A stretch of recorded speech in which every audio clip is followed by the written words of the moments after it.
Hello everyone, this is Addis Dialogue. I'm Sintayo Tamrat with this edition, and in this edition I'll try to focus on the 8-year-long trilateral negotiation among Ethiopia, Sudan and Egypt on the Grand Ethiopian Renaissance Dam.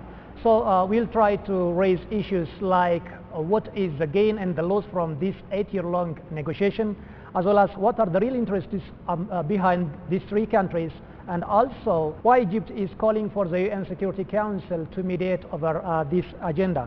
So my guest today is Ambassador Dina Mufti. Ambassador Dina Mufti has been in diplomatic mission abroad in several countries and recently has been in Egypt. Thank you, Ambassador Dina Mufti, for joining Addis Dialogue. Thank you very much. Thank you for inviting me at your television. Well, my first question. There has been an 8-year-long negotiation among the three countries since Ethiopia started building the Grand Ethiopian Renaissance Dam on the Nile River. So what's your evaluation on the overall course of the negotiations so far? And which nation has gained, or is that all failure? Basically, as you have said, it's a long journey, a negotiation that has taken for about 8 years, and still we hope it will continue. A negotiation, as we have already said, that has not yielded any result any concrete result, in the sense that there is no result that all sides have appreciated. This had been a very arduous task. It is in the nature of the issues, and it's also in the nature of negotiators like Egypt that has already delayed these negotiations that long. Well, for a negotiation, the negotiators should come with the attitude of giving and taking. As long as someone is not coming with the attitude of giving and taking, because negotiation is giving and taking, there is always a difficulty of arriving at the agreement. This is the task that we have faced. This is the difficulty that we have faced on our side. Egyptians, in all these years of negotiations, have been focusing on one thing. That is realizing the unjust treaty, colonial treaty, which allots a major share of this water to Egypt and gives small amount and the rest to other riparian countries. Ethiopia has not been party to this negotiation. Above all, this negotiation is unfair, is unjust, and Egyptians in one way or another always would like to bring in, directly or indirectly, the very essence of this treaty, which allows the major portion of the water to Egypt. As you know, more than 86% of this water emanates from Ethiopian highlands. Ethiopia has not been using this water for any benefit so far. This is high time for Ethiopia to use it for its development purposes. This is what Egyptians could not accept, and that's very unfair. They always use a delay tactics of procrastinations. They come to negotiations, they start the negotiations, and then they withdraw before the negotiation ends. This is what typically has happened this week. This week there was a virtual negotiations among three countries. It is a teleconference type of negotiations. The Egyptians were negotiating on one part, and the other side, on the other hand, while the negotiation was through, they went out and they were talking about the faltering of the negotiations. This is what exactly happened now too. For us, the negotiation has not ended. Still, it has continued because of the Sudanese demand to consult with the leadership, and then the proposal by Sudanese to bring the issue to the prime ministers of three countries. There was a pause of the negotiations. Otherwise, negotiation was not stopped. But the Egyptians, in the meantime, have walked out and went to the United Nations.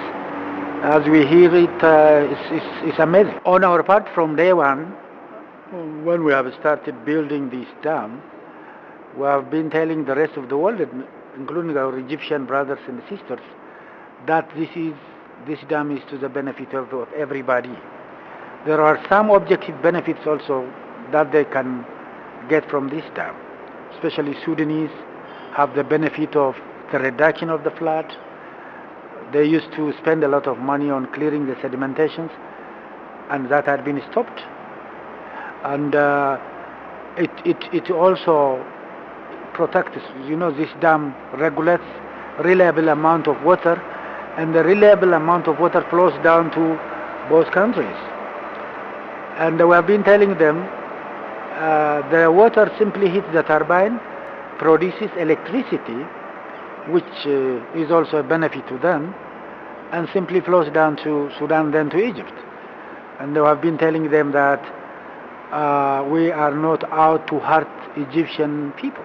After all, we don't have this interest. We always tell them Nile should be a source of cooperation, not a source of conflict. It should be a source for working towards integrations among these neighboring countries. We have a lot of reasons to cooperate than to quarrel among ourselves. That doesn't benefit any of us.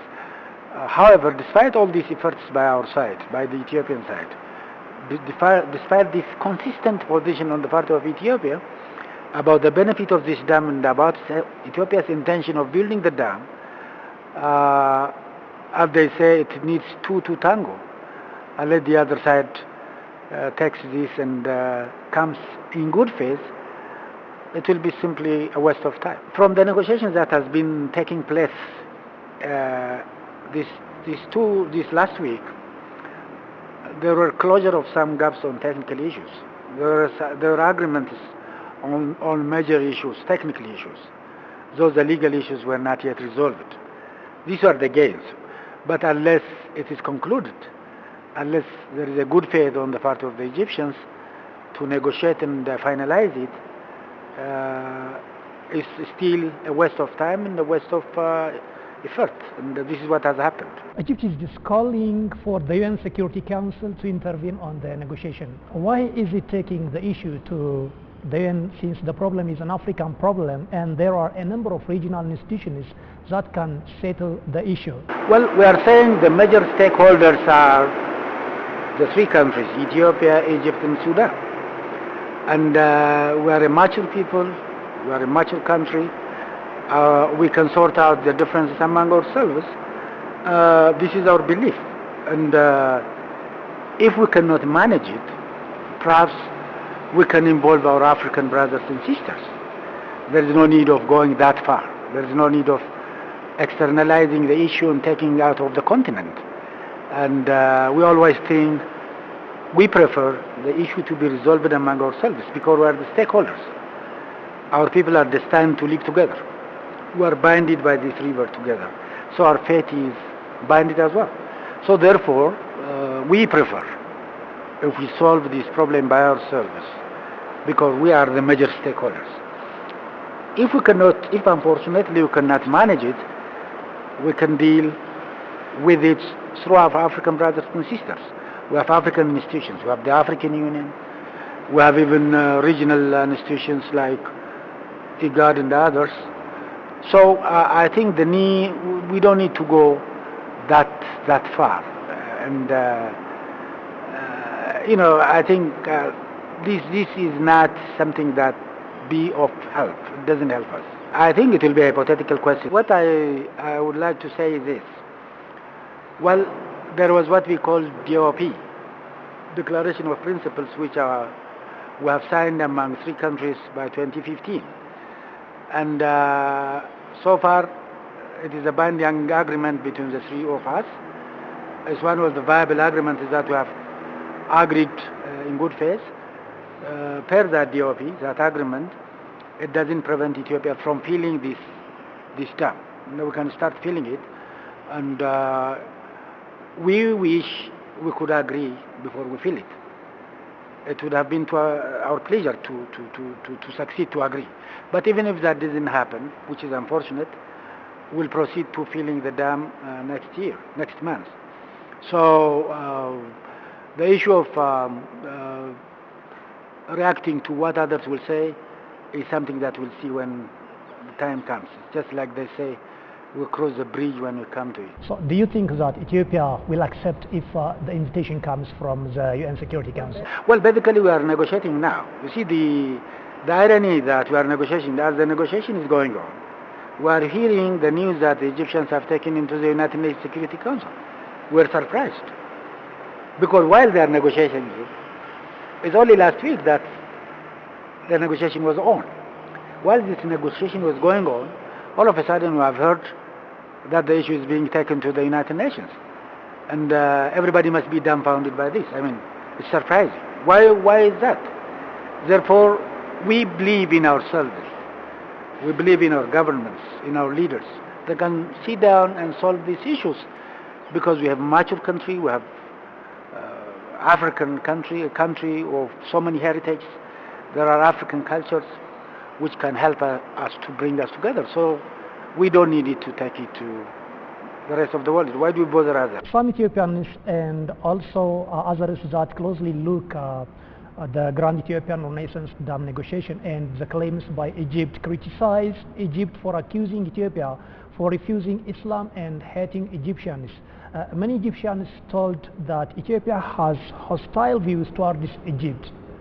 How far is that true? These are stereotypes, these are narratives based on hypotheses that are not basic, that are not true. These are fallacies, these are the narratives that have been being advanced by some elites around. Portraying Ethiopia as anti-Arab is basically non-starter. Ethiopia has a lot to do with all its neighboring countries, including the Arab countries. By the way, the followers of Prophet Muhammad, when they were chased from the countries of their birth, they came to Ethiopia and they settled in Ethiopia. Ethiopia is not also against Islam. It cannot be, because we have a lot of Muslims in our country. Ethiopia is a country of both Christianity in the Islam and other religions as well. In fact, it is one of the first countries that has accepted the major religions that has emanated from the Middle East, both Christianity and Islam. So Ethiopia cannot be portrayed as anti-Islam, it cannot be portrayed as anti-Arab, it cannot be portrayed as anti-Egyptian people. For that matter, we think we do have historic relationship, we have some similarities, and there are a lot of interactions between our two countries. So therefore, we would like to benefit from the cooperation that we should establish. This is how we believe it. Otherwise, these are the narratives that have been around for years, but these are narratives that are not based on any objectivity. These are totally non-starters. These are illusions. You have been just in mission in Cairo, and what was your observation when you were there? Well, basically, the people's interests are similar, and people do not have a problem with Ethiopians. But there are elites who advance wrong narratives of Ethiopia intending to hurt Egypt. There are also these narratives of not portraying the whole truth as it is. That, some even don't admit the fact that more than 86% of this water emanates from Ethiopia. Some even think that it simply emanates from Aswan, which is the border of Egypt. And they also, they portray the dam as heartening Egypt. It won't hurt Egypt. Even it benefits, this is what we are saying, because they will get a cheap electricity, which is environmentally friendly. And there are other benefits also that they can get from this dam. This is what I have been telling them. But the problem is, it's being portrayed as if Ethiopia is undertaking a project that hurts Egyptians. This is, those narratives that we have been talking about, wrong narratives of Ethiopia being against Arabs, of Ethiopia being against Islam, extra. These are some of the narratives that have spoiled the mindset of some individuals, not everybody else. But still, there are common people who may not know the reality because they are not made aware of what is going on. What should the future of GERD diplomacy look like? Who should Ethiopia work with to give the diplomacy an African spirit? Well, African spirit is always should prevail. In fact, as neighboring countries, these three countries, Ethiopia, Sudan, and Egypt, should work together. GERD is their dam as well, because they can use it, they can benefit from it, because of the benefits that I have been trying to mention. There are some other benefits as well. So we think Nile is a source of cooperation. Therefore, African spirit should prevail. Spirit of neighborhood should prevail as well. And that spirit is the spirit of cooperating, working together, and solving our problems together. Our people are looking for that. How would you see the role of Ethiopian media over the past concerning the Grand Ethiopian Renaissance Dam and the negotiation? Well, the Ethiopian media has been there doing its level best to reach out to the rest of the world on issues that are pertinent with Ethiopian security and Ethiopian sovereignty. And media should be appreciated for doing that. And the role of the media also should be enhanced in accordance with the issues at hand. Now the issue at hand is the GERD issue, is a very serious issue, is an issue that is misunderstood in some corners, especially in the Arab world. So our media should elevate its effort, it should exert maximum effort so as to reach out to the rest of the world and clear those wrong understandings, wrong narratives that have been built for years in the Arab world. Especially we should be able to reach to the Arab world and tell the Arab people that Ethiopia is a friendly country. Ethiopia is a country that would like to work cordially with the rest of the world, including with the Arab world. Ethiopia has no any animosity with any Arab world, as being portrayed by some corners because of their vested interest. So the media also should upgrade its level of communicating with the Arab world. It's not with the Arab world as well. The rest of the world also should be communicated. And we should tell what Ethiopia's intention is all about. That Ethiopia is out there only for development. It doesn't have any intention of hurting anyone. And we should tell the rest of the world the objectives of this dam, what this dam is all about, that it doesn't negatively affect the low riparian countries, both Sudanese and Egypt. These are some of the things that the media should work out, and it should upgrade its level of activity as well. And finally, Egypt is just doing to gain the support of the Arab League countries, and recently the US and even the UN Security Council. So what should Ethiopia do in order just to gain support here from the region and globally? Well, Ethiopia should mobilize the neighbors, the riparian countries as well, because Nile River is also belongs to the riparian countries. There was an agreement that had been underway and which was signed by about 6 countries, which we used to call Cooperative Framework Agreement, and that also should be realized. Africa also should, Africa has a right, a full right to use its resources.